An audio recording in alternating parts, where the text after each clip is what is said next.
माँ और बेटे का रिश्ता इस दुनिया में एक ऐसा रिश्ता है जो सबसे परे है।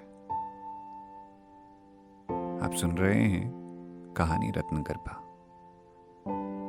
जिसमें अब तक आपने सुना कि राजकुमार रुद्र पृथ्वीलोक में रहता है, जहां उसके ही राज्य में उसको वो सम्मान नहीं मिलता जिसका वो हकदार है। पर एक और दुनिया है जिसका नाम है अद्वितीय लोक। अद्वितीय लोक से उसका एक रिश्ता है और अब राजकुमार रुद्र को अपना वो रिश्ता पहचानना है। आर्यमन रुद्र के सामने है और हम रुद्र की कहानी को जानने के लिए बेताब हैं। तो चलिए सुनाता हूं आपको आज का एपिसोड और जानते हैं रुद्र को और करीब से। मैं अपने अस्तित्व को जानना चाहता हूं। बताओ मुझे, क्या है मेरा अस्तित्व? मायावी हो ना तुम, तो फिर दिखाओ मुझे क्या है मेरा अस्तित्व। जैसी तुम्हारी इच्छा। यह कहकर आर्यमन रुद्र के सामने प्रकट हुआ और अपना अस्त्र घुमाते हुए गरजा। समय चक्र की सीमा लांघ कर मिला है जीवन जिसका, भूतकाल में छिपा हुआ है अस्तित्व उसका। जो सत्य काल ने देखा उसको अब दिखलाओ, मुझ में बसी उस विध्वंस की याद आज फिर से दोहराओ। आर्यमन की गर्जना सुनकर आसमान में एक बड़ा सा शक्ति स्रोत उत्पन्न हुआ। देखो रुद्र, वो रहा तुम्हारा अस्तित्व, वो है तुम्हारे जन्म का सत्य। रुद्र ने आसमान में उत्पन्न हुए उस शक्ति स्रोत को देखा जिसमें कहानी शुरू हुई रुद्र के जन्म की।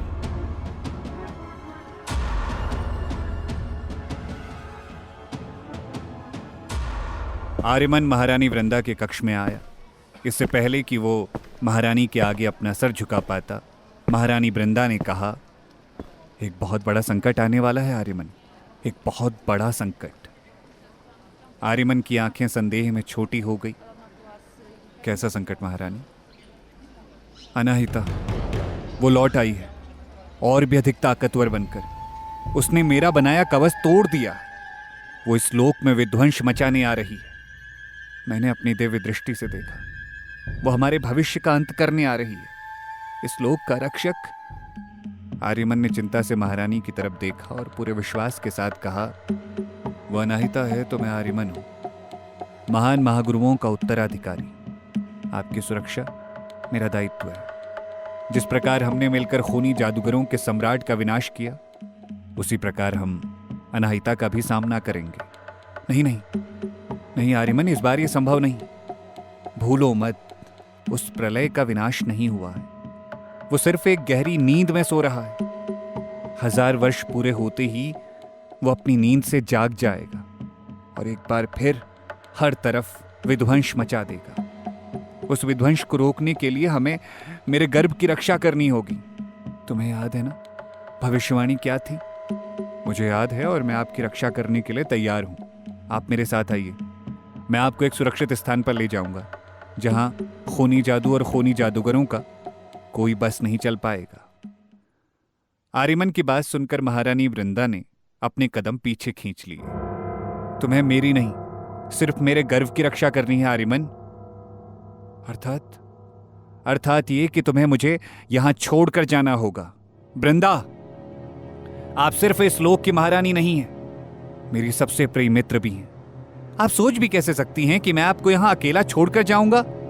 कदापि नहीं, मैं नहीं कर सकता। लेकिन आज तुम्हें करना होगा, यह मेरा आदेश है। मैं तुम्हें मेरे गर्भ की रक्षा करने का दायित्व सौंप रही हूं आर्यमन। वचन दो, तुम इसकी रक्षा करोगे। लेकिन मैं दोनों की रक्षा करने के लिए सक्षम हूं, फिर ये वचन क्यों? चलिए मेरे साथ। नहीं, मेरा बचना आज असंभव है। दिव्य दृष्टि कभी भी गलत नहीं होती। मैंने हर तरह से समय आवृत्ति को परखा। मेरी मृत्यु निश्चित है, लेकिन मेरे गर्भ को बचाने का मौका है तुम्हारे पास। तुम्हें इसकी रक्षा करनी होगी। वचन दो मुझे, वचन दो कि तुम इसकी रक्षा करोगे। आर्यमन ने गंभीरता से महारानी वृंदा को देखा और कहा, मैं वचन देता हूं, मैं अपने प्राणों से पहले आपके गर्भ की रक्षा करूंगा।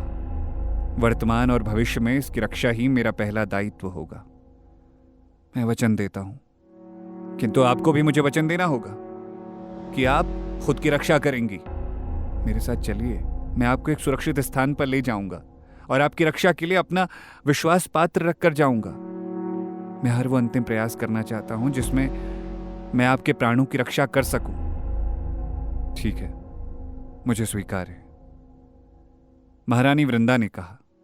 आर्यमन ने महारानी वृंदा के सामने अपना हाथ बढ़ाया। महारानी वृंदा ने जैसे ही उसके हाथ को छुआ, वो दोनों वहां से अदृश्य हो गए।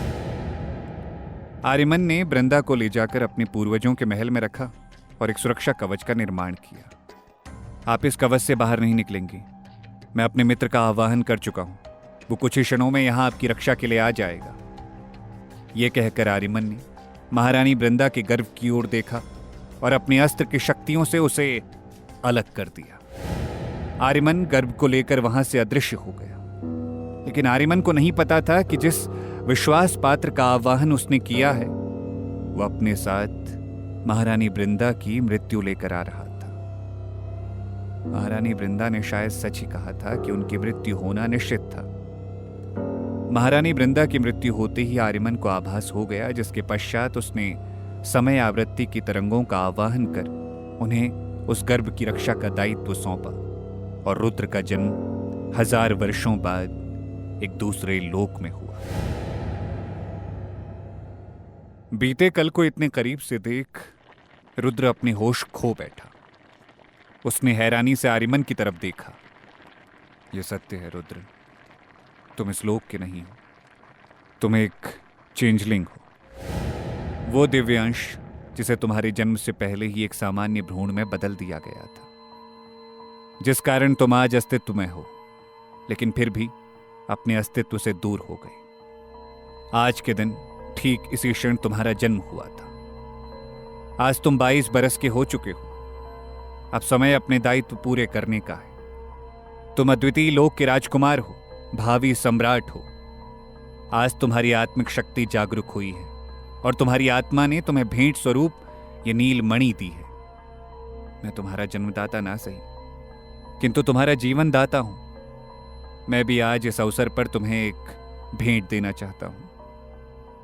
यह कहकर आर्यमन ने अपने गले से एक ताबीज निकाल कर दिया। यह ताबीज तुम्हारी मां का है, जिसे इतने बरसों से मैंने तुम्हारे लिए संभाल कर रखा था। मैं तुम्हारी मां तुम्हें नहीं लौटा सकता, किंतु मैं आशा करता हूं कि इसे पाकर तुम महारानी वृंदा के आत्मिक अंश को महसूस कर सकते हो। यह तुम्हें उनकी आत्मा से जोड़ सकता है। आर्यमन के हाथों में वो ताबीज जैसे ही रुद्र ने छुआ, उसकी आंखों से एक कतरा आंसुओं का लुढ़क आया और उस ताबीज से एक छोटी सी रोशनी रुद्र के आसपास घूमने लगी।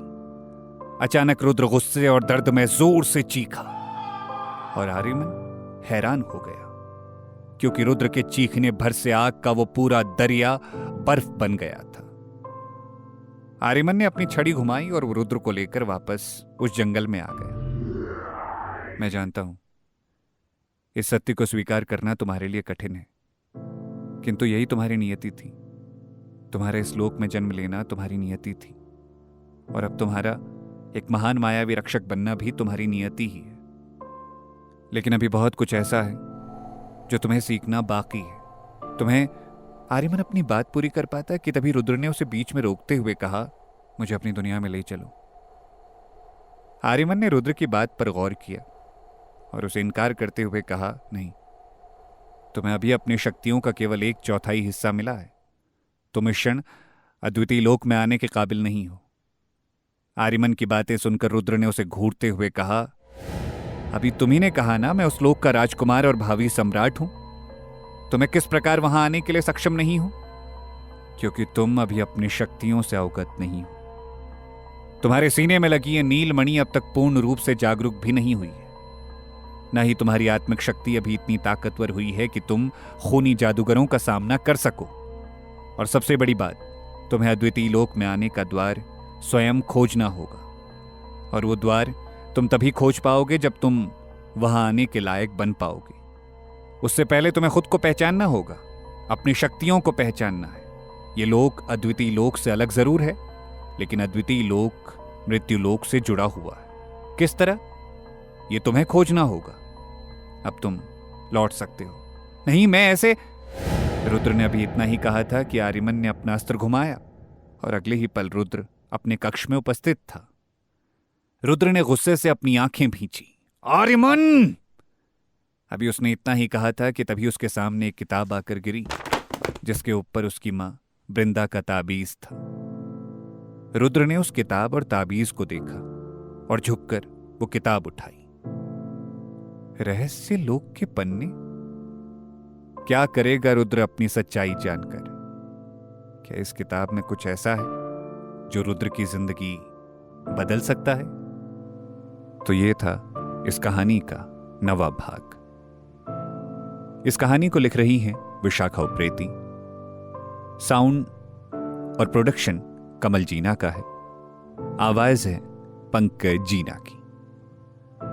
अगर आपको ये कहानी पसंद आ रही है तो इसके बारे में अपनी राय जरूर दें।